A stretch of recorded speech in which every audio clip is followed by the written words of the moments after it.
ඒ අදාළ ස්ථානයට ළඟා වෙන්නත් කලින් කංචිපානි අතුරුදහන් වෙලා තියෙනවා. මේ ආපන ශාලාවල මෙහෙයුම් කටයුතු නැත්නම් මේ ආපන ශාලා ජාලයේ කටයුතු සිදු කරලා තින්නෙත් මේ කියන සයිමගේ මෙහෙවීමෙන්. සයිම තමයි ඒවා බාර විඳලා තියෙන්නේ. තමන්ගේ වටේ ආරක්ෂක දලක් එල්ලලා තියෙන්නේ. තමන්ව කොයි මොහොතේ හරි කොටු කරගන්න පොලිසිය එන්න පුළුවන්. ඒ නිසා ඔහු තමන්ගේ වාසස්ථාන මාරු කරමින් ඉන්නේ. ඔලුගල මහත්තුරු බලපු තැන නෙවෙයි වෙනත් තැනක කංචිපානි හිටිය වෙන්න පුළුවන්. මේ ඩුප්ලිකේට් එක ළඟ තියාගෙන හිටියේ අර විදිහේ සෙල්ලමකට තමයි.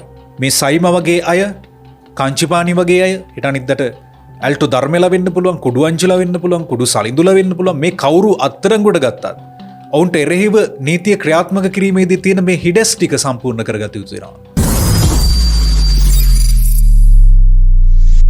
පසුගිය දවසක ඔබ දන්නවා ඇති මේ පොලිස්පති ප්‍රියන්ත වීරසූරිය මහතාගේ ඍජු අධීක්ෂණයෙන් රහසිගත මෙහෙයුමක් සිදු වුණා මැලේසියාවේ.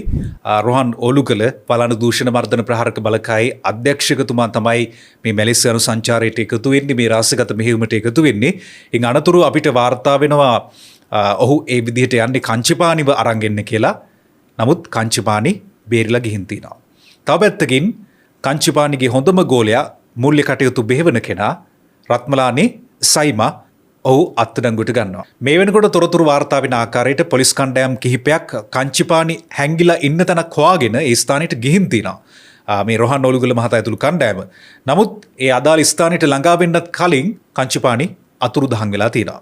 ඒ අතරේ වාරේ තමයි අපිට වාර්තා වුණේ මේ ධනුෂ්ක කෞශල්‍ය හෙවත් රත්මලානේ සයිමා නැමැත්තා සහ ඔහුගේ ගෝලයන් කිහිප දෙනෙකු අත්අඩංගුවට සයිමා කඩිනමින් බෙරටට ගෙනීමටත් පොලිසිය මේ වන විට කටයුතු කරමින් ඉන්නවා. මේ සිදුවීම සම්බන්ධයෙන් ඔබ දන්නවා මේ මාධ්‍ය රැසක් අපිත් වාර්තා කරා, පුවත්පත් මාධ්‍යවලත් කරුණු වාර්තා කරලා තිබුණා.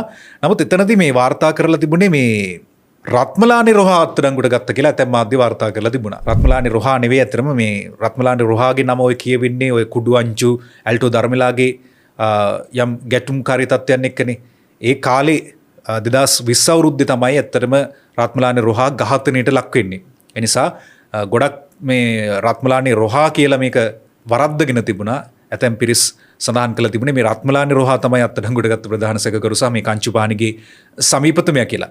නැහැ, ඒක ඇත්තටම වැරදි. මොකද රත්මලානේ රොහා ඝාතනය වෙන්නේ මීට අවුරුදු කිහිපයකට කලින්.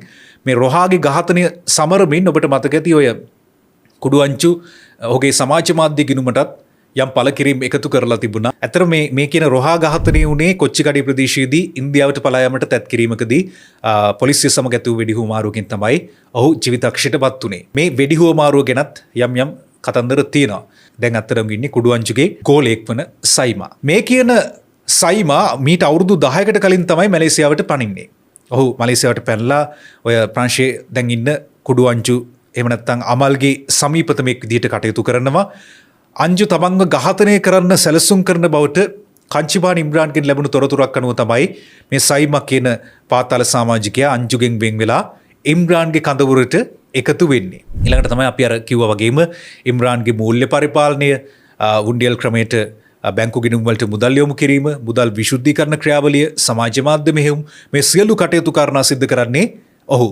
මේ වෙනකොට අනාවරණය වෙනවා කංචිපානි ඉම්රාන්ට මැලේසියාවේ වගේම තායිලන්තයේ පවත්වාගෙන ගිහින් තියෙනවා ආපන ශාලා. මේ ආපන ශාලාවල මෙහෙයුම් කටයුතු නැත්නම් මේ ආපන ශාලා ජාලයේ කටයුතු සිදු කරලා තින්නෙත් මේ කියන සයිමගේ මෙහෙවීමෙන්. සයිමා තමයි ඒවා බාර විඳලා තියෙන්නේ. ශ්‍රී ලංකා පොලිස් කණ්ඩායමේ පැමිණීම සහ බැටලීමේ සැලසුම් පිළිබඳව තොරතුරු පිටතට කාන්දුනේ කොහොමද? මේක තමයි ඊළඟ ප්‍රශ්නය. අපි මේක ඉහතත් කතා කරා. මේක කංචිපානි ඉම්රාන්ගේ සිද්ධිය විතරක් නෙවෙයි, කේල්බද්දර පද්මේගේ සිද්ධියේදීත් මේ විදිහටම සිද්ධ වුණා.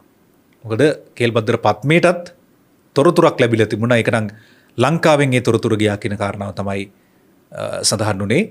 නමුත් බොහොම සූක්ෂමව කිසිම කෙනෙකුට නොකිය ජනාධිපතිවරයා පොලිස්පතිවරයා සමග පවණක් සාකච්ඡා කරපු රොහාන් ඕලුගල ඒ විදිහට කේල්බද්දර පද්මලාව අල්ලන්න එනවා කියන කතාව කොහෙන් හරි කාන්දු වෙනවා.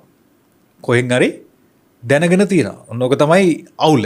දැන් මෙතනදිත් ඒ විදිහේ දෙයක් වෙලා තියෙනවා. ඒ කියන්නේ කංචිපානි ඉම්රාන්ට දැල එලනවා කියලා, කංචිපානි ඉම්රාන්ව හොයාගෙන එනවා කියලා කොහොමද දැනගත්තේ?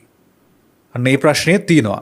ආරක්ෂක අංශ තුල සිටින දූෂිත නිලධාරීන්ගේ අනුබලයකින් තොරව මෙවැනි ජාත්‍යන්තර මට්ටමේ පලායමක් සිදුවීම අපහසුණත් පොලිසියෙන් තොරතුරු ලීක් වුණාද කියන සැකයේ පමණක් ඉතිරි වන අතර ඊට වෙනත් හේතුද එන්න පුළුවන්. දැන් ප්‍රධාන සැකය මේකේ තොරතුරු කාන්දුනාද කියන එක. නමුත් සමහර විට එතනින් එහා මේ ලැබුණු ස්ථානීය තොරතුරු පැරණිවීම වෙන්නත් පුළුවන්. මොකද කංචිමාන ඉම්රාන් දැනටම දැනුවත් තමන්ගේ වටේ ආරක්ෂක දලක් එල්ලලා තියෙන්නේ. තමන්ව කොයි මොහොතේ හරි කොටු කරගන්න පොලිසිය එන්න පුළුවන්. ඒ නිසා ඔහු තමන්ගේ වාසස්ථාන මාරු කරමින් ඉන්නේ. කේල්බද්දර පත්මෙත් මේකම කරා. ඉතින් කංචිමාන ඉම්රානුත් ඒ විදිහටම කරන්න ඇති කියන සැකය පොලිසියට තියෙනවා. ඒ ස්ථානීය තොරතුරු සමහර විට වෙනස් වුණා වෙන්න පුළුවන්. ඔලුගල මහත්තුරු බලපු තැන නෙවෙයි වෙනත් තැනක කංචිමානි හිටියා වෙන්න පුළුවන්. ඊළඟ කාරණාව ඉම්රාන් නිතර නවාතැන් මාරු කිරීම. මේක ඉම්රාන් ඔය සයිමවත් දැනුවත් කරමින් සිදු කරා කියලත් මේ වෙනකොට අනාවරණය වෙලා තියෙනවා. මොකද ඔහු දන්නවා Tamanට අවදානමක් තියෙන බව. මේ නිසා ඔහු එක තැනක රැඳී සිට නැහැ. මේ එක තැනක කියලා මම කියන්නේ දැන් මැලේසියාවට ඇවිල්ලා මැලේසියාවේ හෝටල් දෙක තුනක නවතින කතාවම නෙවෙයි. රටවල් මාරු කරනවා මේ අපරාධකරුවන්. ඒ කියන්නේ ඉන්දුනීසියාවෙන් ඉන්දියාවට, ඉන්දියාවෙන් සිංගප්පූරුවට වගේ ප්‍රංශයට ඊට පස්සේ මේ වගේ රටවල් මාරු කරනවා. තමන්ගේ ස්ථානීය වෙනස් කරනවා. ඊළඟ කතාව සයිමා සහ ඉම්රාන් වෙන වෙනම රැඳී සිටීම. දැන් වාර්තා වෙන විදිහට මේ සයිමා එහෙම නැත්නම් මේ මූල්‍ය උපදේශකයා වෙනම ඉන්නේ, කංචිපානි වෙනම ඉන්නේ. මේකත් ඔවුන්ගේ සැලසුමේ කොටසක්. එහෙනම් අපි එකට ඉඳලා අහුනොත් අවුලක් වෙනවා. ඒක නිසා වෙන වෙනම ඉන්නවා. ඒක තමයි මේ උපක්‍රමය. මැලේසියානු නීතිමය අවසර ලබා ගැනීමේ ප්‍රමාදයන් මේක යම් කිසි විදියකින් කංචිපානිට පලා යන්න උපකාර වුණා වෙන්නට පුළුවන්. වෙනත් ව්‍යාජ ලේඛන හෝ මාර්ග භාවිතා කිරීම. මේ ව්‍යාජ ලේඛන කියලා අපි අදහස් කරන්නේ ඔය අපි දන්නවා මේ කේල්බද්දර පත්මය ඇතුළු මේ අපරාධකරුවන් බොහෝ දෙනෙක් ව්‍යාජ පාස්පෝර්ට් උපයෝගී කරගෙනනේ රටින් පලා යන්නේ. දැන් ඉෂාරා සිව්වන්දි පවා එහෙමයි. ඒතර දැන් ওই ඉෂාරා සිව්වන්දි ඔබ මතකදී ඉෂාරා සිව්වන්දිට ආපහු පලා යාම සඳහා අවශ්‍ය යුරෝපීය රටකට යන එකනේ ඉෂාරා සිව්වන්දි හීනේ වෙලා තිබුණේ නේද? දැන් එතනදිත් අර ඩුප්ලිකේට් එකක් ළඟ තියාගෙන හිටියනේ. මතකද ඔබට? මේ ඩුප්ලිකේට් එක ළඟ තියාගෙන හිටියේ අර විදිහේ සෙල්ලමකට තමයි. එතනදී අහුවෙච්ච අර සැකකරු පාපොච්චාරණය කරලා තිබුණා මේවා වෙන විදිය. يعني මේ මත්ද්‍රව්‍ය ජාලය ඇතුලේ වෙනම පිරිසක් ඉන්නවා මේ ව්‍යාජ ලිපි ලේඛන සකස් කරන්න. ඉන්දියාවට යනවා නම් ඉන්දියාවේ වෙනම පිරිසක් ඉන්නවා. ඉන්දියාවට ගිහිල්ලා දැන් ඉෂාරා සිව්වන්දිට බර ගාණක් වියදම් කරලා ඉන්දියාවට ගියාට පස්සේ ඉන්දියාවේදී ඇයට වෙනම අනන්‍යතාවයක් දෙනවා. ඇය එතනදී ඉෂාරා සිව්වන්දි නෙවෙයි. සමහර විට වෙනත් ජාතික කාන්තාවක්. ඒ වගේ තමයි. එතකොට මෙතනදිත් සැකේ තියෙන්නේ කංචිපානි ඉම්රාන් සමහර විට වෙනත් නමකින් පෙනී ඉඳලා වෙනත් ව්‍යාජ ලේඛන හෝ මාර්ග භාවිතා කරලා තිබුණා වෙන්නට පුළුවන්. ඒ වගේම සයිමාගේ අත්අඩංගුවට ගැනීමත් සමග දේශීය අපරාධ ජාලයකින් ලද දැනුම් දීම. සයිමා කොටු වෙනවත් එක්කම ඒ කියන්නේ සයිමා කොටු වෙන එකත් බොහොම අහම්බෙන් ඔය මාර්ගයේ ඔහු ගමන් කරමින් සිටි අත්අඩංගුවට පත් වුණා කියලානේ දැන් කියන්නේ. හැබැයි මේ විදිහට ඔහු අත්අඩංගුවට පත් වීම අහම්බයක් නෙවෙයිනේ. ඒක යම් කිසි සැලසුමක් අනුව තමයි සිද්ධ වෙන්නේ. ඒ විදිහට ඔහු අත්අඩංගුවට පත් වුණාට පස්සේ මේ සම්බන්ධයෙන් ජාත්‍යන්තර ජාලය හරහා තොරතුරු කාන්දු වීමක් සිද්ධ වෙලා තියෙනවා. ඊළඟ කාරණාව තමයි මේක බොහොම බරපතල කාරණාවක්. ඇතැම් පොලිස් නිලධාරීන් මාධ්‍යවේදීන්ට පැවසූ තොරතුරු හරහා පුවත ලීක් වීම. මේ කාරණාවත් බොහොම බරපතලයි. මොකද මේක මින් ඉහතත් අපි කතා කරා විවිධ වෘත්තිකයන් මේ වෙනකොටත් පාතාලයට වැඩ කරනවා. මේ වෘත්තිකයන් අතර ග්‍රැෆික් ඩිසයිනර්ස්ලා ඉන්නවා. මේ වෘත්තිකයන් අතර මාධ්‍යවේදීන් ඉන්නවා. සමාජ මාධ්‍ය ක්‍රියාකාරීන් ඉන්නවා. එතකොට මේ වෘත්තිකයන්ගේ රැකියාව තමයි මේ කියන තොරතුරු කාන්දු කිරීම. නැත්තම් ඒ පාතාල සමාජිකයන්, පාතාල නායකයන් උත්කර්ෂයට නැංවීම. ඔවුන්ගේ විරුද්ධ පාර්ශවවලට මඩ ප්‍රහාර දියත් කිරීම. මේ කියන ඔය පහුගිය දවස්වල ආපු හඬපට අනුව එක් කියවෙනවා. ඒ කියන්නේ ඒ විදිහ හඬපට තියෙනවා නම් ඒවා කාන්දු කිරීම, ඒවා මාධ්‍ය වෙත මුදා හැරීම. මේ සියලු කාරණා එක යම්කිසි විදියකින් පොලිසිය ඇතුළෙන්ම මේ තොරතුරු කාන්දු වුණාද? කවුරු හරි මාධ්‍යවේදියෙකුට මේ තොරතුරු කිව්වද? ඊට පස්සේ මේ මාධ්‍යවේදීන් යම්කිසි විදියකින් මේ අපරාධකරුවන්ට මේක ප්‍රචාරය කරයවුවද? මේ කාරණා අපි දන්නේ නැහැ. දැන් අපි මේ වෙනකොට දන්නවා සමාජ මාධ්‍යයේ ඔය රාජාලියා බුද්ධි ගවේෂණ වැනි වෙනම පාතාල ලෝකයේ ලංකා පාතාලයේ වගේ Facebook පිටු තියෙනවා. මේ වගේ මේ පාතාල ලෝකයේ සිද්ධ වෙන දේවල් යම් කිසි විදියකින් යාවත්කාලින කිරීම සිදු වෙනවා. රාජාලියා බුද්ධි ගවේෂණ පිටුව තමයි මුලින්ම ඔය පද්මේ සමග සම්බන්ධකම් පැවැත්වූ නළු නිලියන්ගේ ලයිස්තුව මුලින්ම එළියට දාන්නේ ඔය රාජාලියා බුද්ධි ගවේෂණ පිටුවෙන්. ඒ විදිහට මේ යම් කිසි පැත්තකින් එක පැත්තකින් වාසි සහගත දේත් සිදු වෙනවා. ඒ විදිහට යම් දැනුවත් කිරීමුත් සිදු වෙනවා. දැන් මේ රාජලය බුද්ධි ගවේෂණ පිටුව නැවත වතාවක් අනාවරණය කරලා තියෙන මේ සිදුවීමත් එක්ක බරපතල කාරණාවක් උන් කියනවා මේ සාම්ප්‍රදායික මූලාශ්‍ර ලෙස නොසැලකුවත් පාතාලයේ අභ්‍යන්තර ගැටුම් කල්තියා හෙළිකිරීමේ ඉතිහාසයක් තියෙනවා මේ පිටුවලට. දැන් අතර මේ පිටුවලට මේ රාජලය බුද්ධි ගවේෂණ වගේ ලංකා පාතාලය වගේ පිටු සාම්ප්‍රදායික පුවත්පත් මාධ්‍ය නෙවෙයි, සාම්ප්‍රදායික විද්‍යුත් මාධ්‍ය නෙවෙයි, අපි නිතරම පරිහරණය කරන මාධ්‍ය නෙවෙයි. අර විශ්වාසනීය තොරතුරු කියලා අපිට පිළිගන්න බෑ. නමුත් ඔවුන් ඇත්තටම මේ කියන කරුණු ඔවුන්ගේ කරුණු සත්‍ය බව පසු අනාවරණය වුණානේ.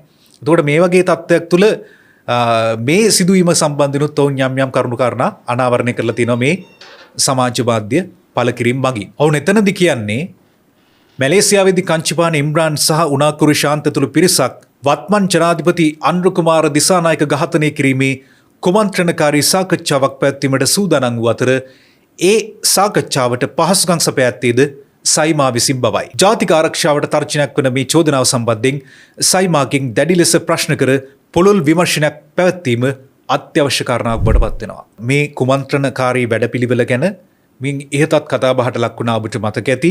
ඒ කියන්නේ ජනාධිපතිවරයා සම්බන්ධ කුමන්ත්‍රණයක් සිදු කිරීමට නියමිතව පැවතියා කියන කාරණාව අප හිතවත් මාධ්‍යවේදී ගයන් ගාල්ලගේ මුල්වරට අනාවරණය කළ තිබුණා රූපවාහිනී සාකච්ඡාවකදී. අනතුරු මේ ගැන ලොකු කතා බහක් ඇති වුණා.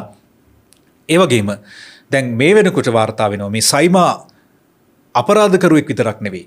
ඔව් අපරාධකරුවෙකුට එහා ගිය ඉම්රාන්ගේ බීතිය පැතිරවීම නැත්නම් ඉම්රාන්ගේ ප්‍රතිරූපය ටිකක් විශාල කරලා පෙන්වීමේ කටයුත්තේ නිලුණු කෙනා. ඒක සාමාන්‍යයෙන් අර මනෝවිද්‍යාත්මක පැත්තකුත් තියෙනවානේ. මේ අපරාධ ජාලය ඇතුලේ මේ අපරාධ මෙහෙවන කප්පිත්තන් කැප්ටන්ලා ලොකුපුටු ටිකක් හයිලයිට් කරලා පෙන්වන එක තමයි මේ අයගේ වැඩේ. ඉතින් මේ බස්නායක නිලමේවරයාට තර්ජනය කිරීම සිදු වෙන්නේත් අන්න ඒ ආකාරයෙන්.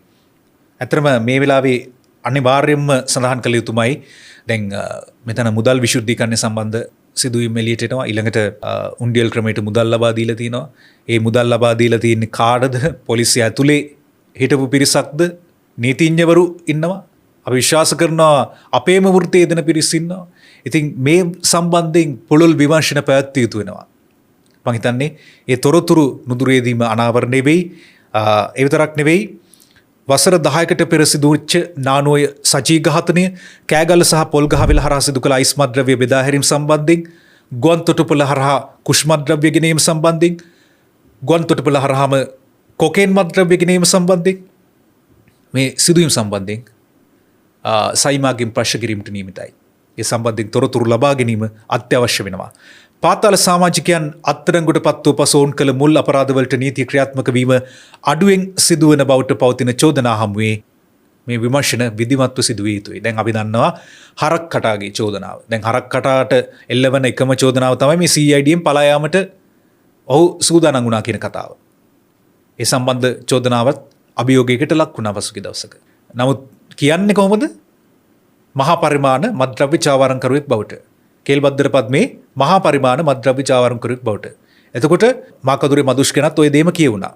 දැන් මේවා විමර්ශන පැවැත්වීම විධිමත් විය යුතුයි කියන කාරණාව තමයි මම හිතන්නේ මේ අවස්ථාවේදී වැදගත්ම කාරණාව. මොකද දැනටමත් අපරාධ පරීක්ෂණ දෙපාර්තමේන්තුවේ රැඳුම් බාර ඉන්නවා ඇතැම් අපරාධකරුවන් මධ්‍යම අපරාධ විමර්ශන ඒකකේ. ඉතින් මේ සියලු දෙනාගෙන් ප්‍රශ්න කිරීම සිදු වෙනවා. මේ සයිමා වගේ අය, කංචිපානි වගේ අය, ඊට අනිද්දට ඇල්ටෝ ධර්මෙලා වෙන්න පුළුවන්, කුඩු අංචලා වෙන්න පුළුවන්, කුඩු සලිඳුලා වෙන්න පුළුවන්. මේ කවුරු අත්තරංගුවට ගත්තත් ඔවුන්ට එරෙහිව නීතිය ක්‍රියාත්මක කිරීමේදී තියෙන මේ හිඩස් ටික සම්පූර්ණ කරගත යුතු වෙනවා. නැති වුණොත් මේ ඇත්තටම අපරාධයක්. දැන් කංචිපානි ඉම්රාන්ව මින් ඉහත ලංකාවට ගෙනල්ලා විය පැහැදම් කරලා රඳවාගෙන ප්‍රශ්න කිරීම සිදු කරලා ඔක්කොම සිදු වුණාට පස්සේ ඔහු අප ලබාගෙන බොහොම නිරුපද්‍රිතව යනවා. කුඩු සලින්දුව අත්අඩංගුවට අරගෙන රඳවාගෙන ප්‍රශ්න කරලා රක්ෂිත බන්ධනාගාරගත කරලා අප ලැබුණාට පස්සේ ඔහු බොහොම නිරුපද්‍රිතව ලංකාවෙන් පලා යනවා. ඉතින් මේ හිඩස් කොහොමද සම්පූර්ණ කරගන්නේ? ඔවුන්ට ඇත්තටම මත්ද්‍රව්‍ය චාවාරමේ මේ අපි සඳහන් කරපු ඝාතන චෝදනා වෙන්න පුළුවන්, අපි සඳහන් කරපු මත්ද්‍රව්‍ය චෝදනා වෙන්න පුළුවන්, ලංකාවට මත්ද්‍රව්‍ය ගෙනීමේ මහා කප්පිත්තංග උන් වෙන්නට පුළුවන්. නමුත් ඒක මේ පුවත්පත් වාර්තාවක තිබිලා වැඩක් තියනවද? උසස් පොලිස් නිලධාරියෙක් සඳහන් කරලා කියලා අපි හැමදාම කියලා වැඩක් තියනවද?